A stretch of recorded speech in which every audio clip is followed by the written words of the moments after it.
Actually আমরা যদি অতীতের রাজনীতি দেখি গোপালগঞ্জের, মানুষ জানতো যে এই প্রার্থী হবে, সেক্ষেত্রে মানুষের প্রার্থী বাছাইয়ের কোনো সুযোগ ছিল না। এবং যেহেতু প্রার্থী বাছাইয়ের সুযোগ ছিল না, সেহেতু প্রার্থী যেভাবে চালাতো সেভাবেই জনগণ চলতো। সেক্ষেত্রে মুষ্টিমেয় কিছু লোকের ভাগ্যের উন্নয়ন হতো, ম্যাক্সিমামেরই উন্নয়ন হতো না।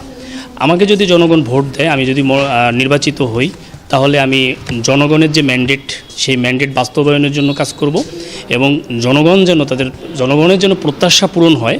বিশেষ করে আমি যেহেতু শিক্ষা সেক্টর নিয়ে দীর্ঘদিন কাজ করেছি, আমি চাইব গোপালগঞ্জের প্রত্যেকটা ঘরে যেন বেকারত্বের কোনো ছোঁয়া না থাকে। আমি বেকারত্ব নিয়ে সবচেয়ে বেশি কাজ করতে চাই, অর্থাৎ আনএমপ্লয়মেন্ট নিয়ে কাজ করতে চাই, যেন সবাই কর্মমুখী হয়, কর্মসংস্থানের ব্যবস্থা হয়।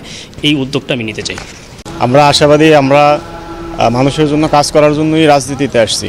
বাংলাদেশের অতীতের রাজনীতির যে রেকর্ড আছে গোপালগঞ্জের, আমরা সেই রেকর্ড আমরা নতুন বন্দোবস্তের রাজনীতি করতে চাচ্ছি। আমরা মানুষের কাছে যাব, মানুষের সমস্যাগুলো চিহ্নিত করব, আমরা সেই অনুযায়ী কাজ করব এবং আশা করি গোপালগঞ্জে যেহেতু আওয়ামী লীগ নাই, আওয়ামী লীগের অবর্তমানে গত 1.5 বছরের সকল দলের কার্যক্রম বিবেচনা করেই গোপালগঞ্জের মানুষ তার ভোট দেবে, এই প্রত্যাশা আমরা করি।